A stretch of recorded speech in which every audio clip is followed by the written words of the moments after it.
How's it going? My name is Hoiman and I'm here to talk about Peppy Hare.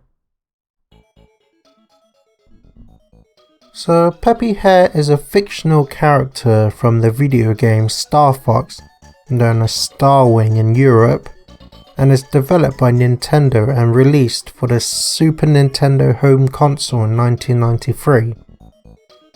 The game features a team of 4 anthropomorphic animals that pilot individual ships called an R-Wing, and is a forward-scrolling 3D rail shooter. It's the first game to utilize the Super FX chip, which enables the Super Nintendo to better render 3D graphics, and was a groundbreaking step in evolution for video games. The franchise would later continue on to receive numerous sequels on later Nintendo systems. The next was Star Fox 64, known as Lilac Wars in Europe, and was released in 1997 on the Nintendo 64. This game further revolutionized the 3D rendering of graphics, and is the first game in the series that contained fully voice acting for the characters. A constant phrase that Peppy likes to say in this game is "Do a barrel roll!", which is a maneuver where the R-Wing does a single spin to deflect enemy attacks, and has become one of gaming's most famous lines, and has made Peppy quite the iconic character. The phrase quickly turned into one of internet's biggest memes, and was even made into a Google Easter egg homepage on November 2011.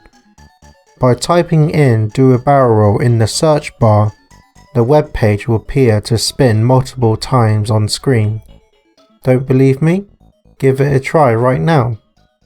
Star Fox Adventures was the next game, which released on the Nintendo GameCube in 2002, and is the first in the series where the player primarily controls the protagonist in a 3D close combat action game.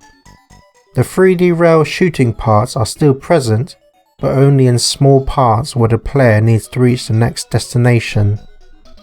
Next was Star Fox Assault, which released on the same console in 2005.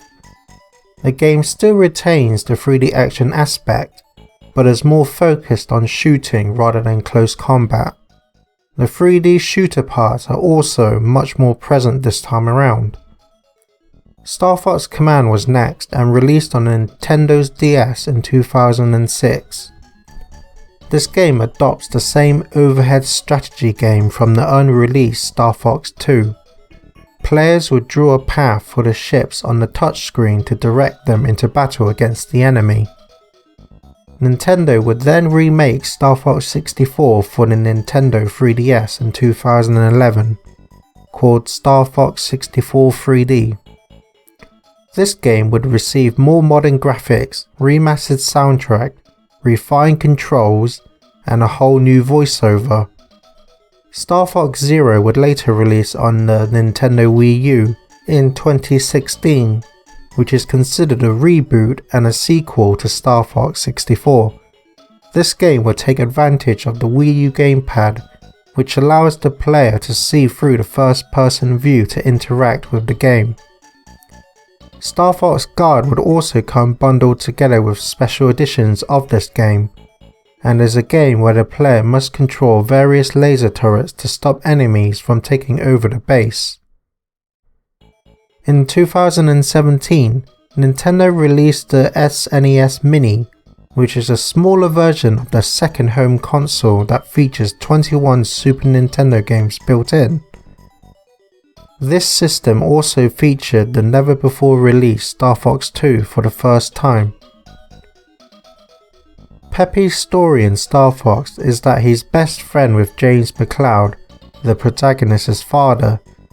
Peppy, James, and the third member of the Star Fox team, Pigma, journey to Planet Venom to investigate strange happenings from the exiled mad scientist Andros. However, upon arrival, Pigma betrayed the team, and James and Peppy were captured by Andros.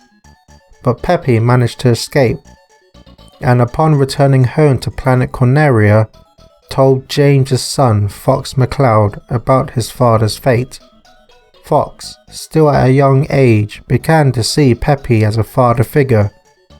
A few years pass and Fox has become the new leader of Star Fox. With him are new members Falco Lombardi, Slippy Toad, and of course, the oldest and seasoned veteran Peppy Hare.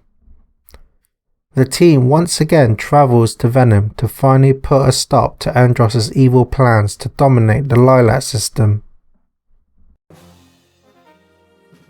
When my older brother bought the Nintendo 64 back in 1997, one of the first games he got with it was Star Fox 64. I remember both of us being super impressed with the graphics, frantic gameplay, and impressive voice acting from the characters. That's when Peppy was introduced to me. However, I actually didn't care much for the character at the time. I was always much more interested in Falco just because he was the cool and slick character with cool one-liners and such. I was 7, so I guess most kids that age would be into that sort of character. My brother later got the Nintendo system, and that's when I first played the first Star Fox game. Because I played it after 64, I didn't appreciate the graphics and technology at the time, so I never got into the game too much. My thoughts towards Peppy remained unchanged. I was 12 when I played through Star Fox Adventures, and I remember being impressed with the fur detail on the characters. My interest in Falco also diminished a bit by this time.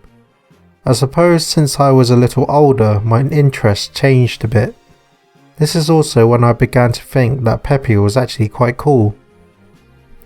However, when I moved up to the Midlands to be closer to my cousins, I would always set up the Nintendo 64 at their house. My 2 cousins got really into Star Fox, and me even more so. They quickly said that they liked Falco and Slippy respectively, and I said that my favourite was Peppy. This is when I began to develop a huge love for Peppy. I began to really like his design, his character, and just overall grew more respect for older characters, which I realised wasn't a whole lot of them in video games back then. I then replayed through the Star Fox games, taking much more notice and attention to Peppy. This might sound sad to some people, but I eventually started seeing Peppy as a sort of father figure. My real father wasn't exactly the greatest man, and I barely saw him growing up, so I suppose Peppy's pure heart and strong persona just seemed to fill a lost part in my heart, which made me look up to the character. Because I held such respect for Peppy, and his famous lines throughout the games that are full of motivation and positiveness, it has helped me a lot throughout my mental health. Lines such as "Never give up, trust your instincts," and "hold together just a bit further." Whenever I was struggling in college or with my mental health, I would always imagine Peppy sitting beside me and saying these motivational phrases to help and support me. I had no one else to talk to about my mental health, so this was my only solution for many years. Even to this day, I sometimes imagine Peppy sitting beside me to help me with difficult situations and stuff. To me, Peppy isn't just a fictional character, he's a friend, a role model, an inspiration. Peppy became such a huge inspiration in my life that, for many years, I always wanted an action figure of him.